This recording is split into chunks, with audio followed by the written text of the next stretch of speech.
Doctor Nazmul Hasan, যার হাত দ্বারা অনেক চর্ম রোগী ভালো হয়ে গেছে, তিনি কুমিল্লাতে নাকি অনেক ফেমাস। আজকে আমি কুমিল্লার মেডিনোভা তার চেম্বারে আসছি। নাজমুল ভাই, ওনার সাথে একটু কথা বলবো। ভাইয়া, আপনি কুমিল্লাতে বিশেষ করে চর্মরোগের জন্য অনেক ফেমাস শুনলাম। এত অল্প দিনের মধ্যে ফেমাস কিভাবে হলেন?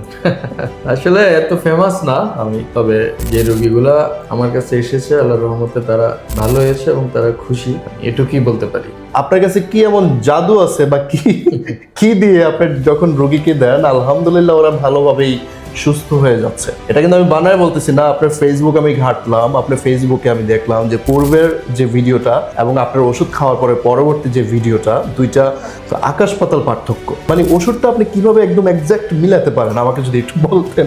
এটা আমার জন্য, আমার খুব শোনার ইচ্ছা। প্রথম কথা হলো অভিজ্ঞতার একটা বিষয় আছে।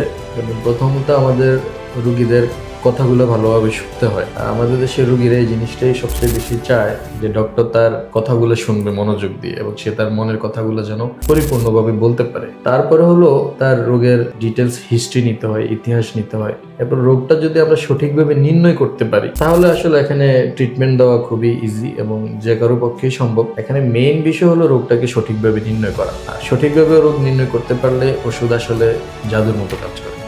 মেডিকেল